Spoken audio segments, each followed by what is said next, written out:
Hi, this is the video discussion for Module 3, Existential Therapy versus Gestalt Therapy, both of which were part of a third force heading under which therapies that arose as an alternative to behavioral and psychoanalytic therapies fit.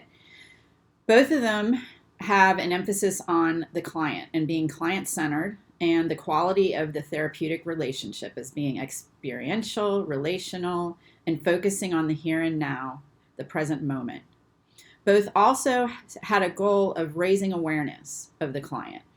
However, they differed in the reason for that goal.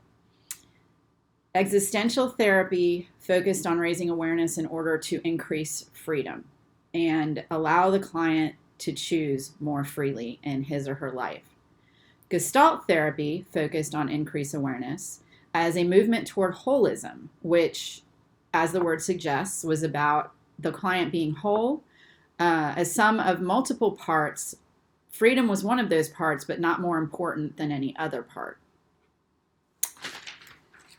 In terms of strengths and limitations, existential therapy, I would say one of its greatest strengths was its founder, Viktor Frankl, and his proving of the philosophies and attitudes of existential therapy. And that's essentially what it is a philosophy.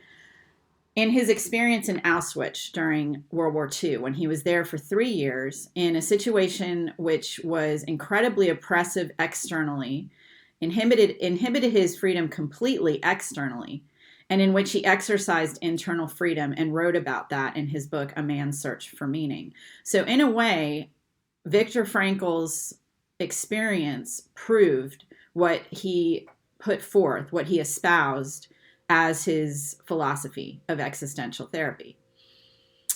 The limitation of existential therapy is the flip side of its strength, that it deals with such lofty things and big issues as death, meaninglessness, isolation, etc. And it may be too much for many clients. It works well in crisis, but many clients in crisis tend to focus on symptoms and the relief of certain symptoms that are causing them trouble. And that is a limitation of existential therapy. Gestalt therapy, on the other hand, one of its strengths is its empowering of clients through the use of words. Things like changing you statements to I statements and having clients take responsibility verbally and out loud for choices they make is very empowering to clients. And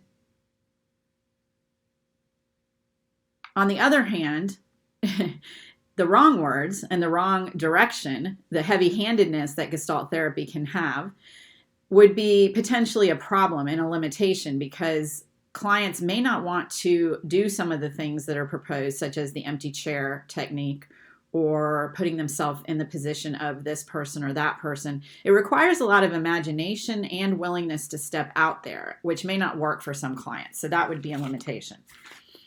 Measurable outcomes with both are problematic. The psychopathology identified most by existential therapy is lying.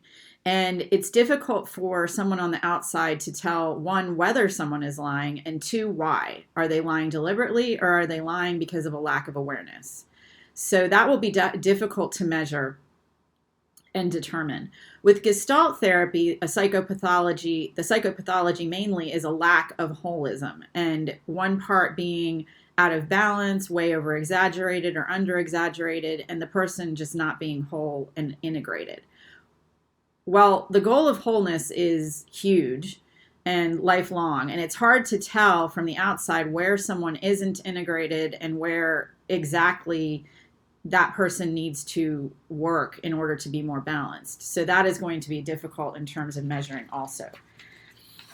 Finally, compatibility with Christian concepts. Gestalt therapy's emphasis on words seems to me to be very compatible with Christian concepts. We know that God gave the Israelites words at different times, like Yahweh, to call him, and that John's gospel begins with, "In the beginning was the Word." It is hard to overestimate the power of words in terms of shaping our beliefs and who we are. On the other hand, a Gestalt therapist not submitted to Christian theology could give the wrong words, could put the wrong emphasis, could be overly paternalistic and directive, all of which is not consistent with with Christian concepts. In Christianity, God works very much with the individual in the individual heart. And so that always needs to be respected. With existential therapy, I would say it has the best and the worst possibility of fitting with Christian concepts. The best in the sense that, as C.S. Lewis notes in The Great Divorce, our freedom is the aspect of us in which we most resemble our Creator.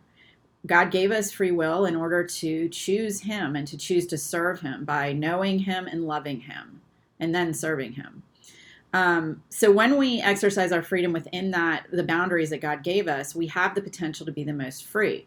The flip side of that is an existential therapist not submitted to Christian theology would have the potential to examine things like death, meaning of life, isolation, not through the lens of the cross, which is what gives all of those things meaning, but outside of it. And that's how we fall into despair and ultimately the opposite of freedom, which is slavery. Thank you very much.